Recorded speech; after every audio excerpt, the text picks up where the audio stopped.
Exercice, pardon, 13e exercice de notre série sur les équations et les inéquations concernant le logarithme népérien sous la forme de ln de u de x est égal à ln de v de x, parce que ici c'est une équation éther, parce que c'est le troisième type d'exercice similaire qu'on a dans notre série. Donc pour la A, on va procéder à l'identique. On va d'abord s'intéresser à la condition nécessaire d'existence.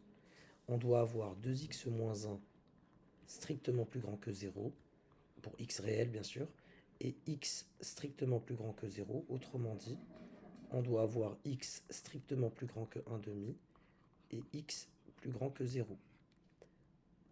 Autrement dit, on doit avoir x plus grand que 1 demi, car pour vérifier les deux conditions, il suffit d'être strictement plus grand que 1 demi.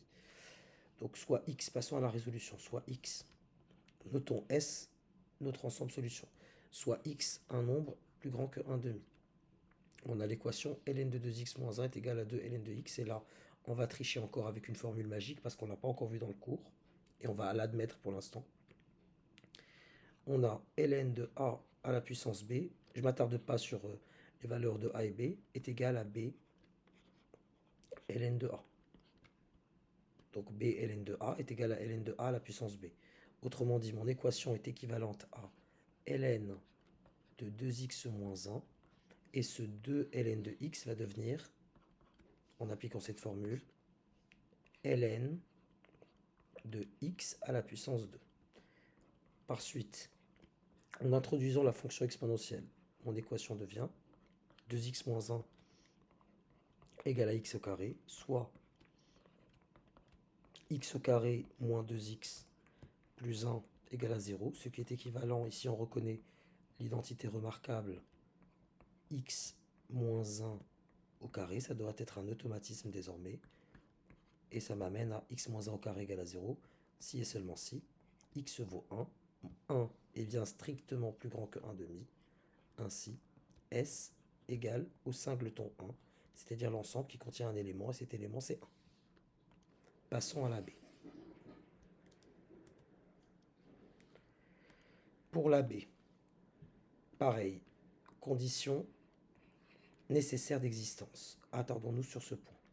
On doit avoir x plus 1 strictement plus grand que 0, et x moins 1 strictement plus grand que 0, et 4 moins 2x strictement plus grand que 0. Autrement dit, cela est équivalent au fait d'avoir x plus grand que moins 1 et x plus grand que 1. Donc c'est celui-ci le plus petit ensemble dans le sens de l'inclusion.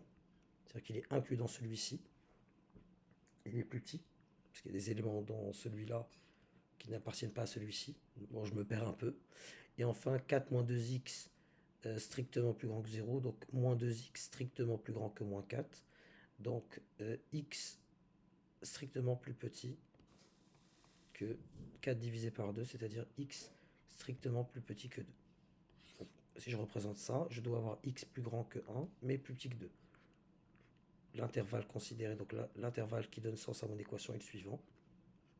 C'est l'intervalle 1, 2. Je dois être plus grand que 1 et plus petit que 2. En étant plus grand que moins 1. En étant plus grand que 1, je suis forcément plus grand que moins 1. Donc je vais appeler cet intervalle l'intervalle i. Donc soit x appartenant à un élément de l'intervalle i. Et là, j'utilise une autre formule que j'avais déjà pu utiliser dans l'exercice précédent. Ln de a plus ln de b est égal à ln de ab. Donc, un produit va se transformer en somme. Et du coup, si j'ai la somme, je peux la transformer en produit. Donc mon équation va devenir ln de x plus 1 facteur de x moins 1, on voit l'identité remarquable immédiatement, est égal à ln de 4 moins 2x.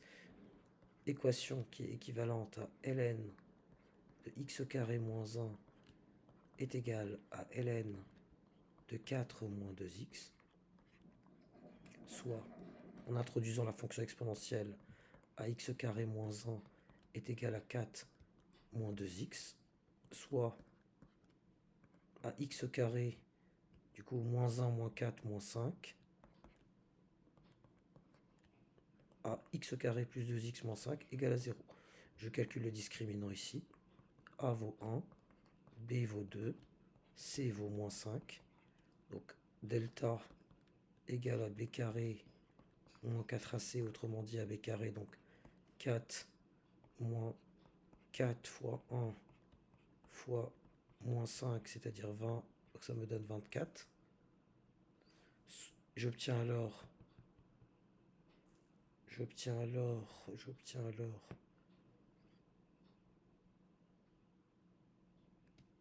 donc je vérifie mes calculs au cas où je ne me perdrai pas quelque part.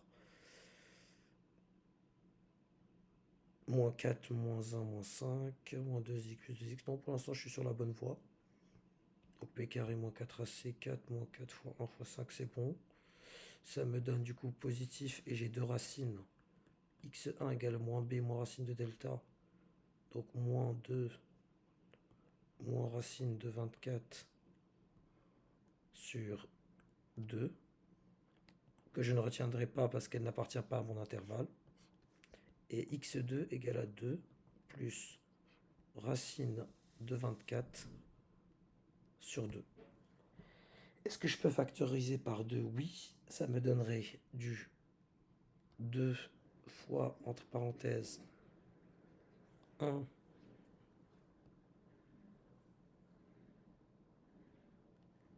moins b, donc moins 2, moins 1. Ici, racine de 24, je vais m'attarder un peu dessus. Racine de 24 égale à racine de 4 fois 6, c'est-à-dire racine de 4 fois racine de 6, soit à 2 racines de 6. Donc en factorisant par 2, j'obtiens racine de 6. Donc plus racine de 6 sur 2, en éliminant les deux, je vois bien que j'ai moins 1 plus racine de 6, qui est clairement, on a racine de 4, racine de 6 qui est supérieure à racine de 4, donc racine de 6 moins 1 est bien inclus dans l'ensemble I, et ça sera ma solution. Donc S égale à moins 1 plus racine de 6. J'ai quand même pris mon temps pour essayer de ne pas laisser passer une étourderie quelque part, parce que c'est ça le but, c'est de ne pas se perdre entre la condition de nécessaire d'existence, les calculs, le discriminant qui apparaît, l'introduction de la fonction exponentielle. C'est vraiment cette somme de savoir-faire que vous devez être à même d'automatiser pour ne pas vous embrouiller, comme moi ce soir.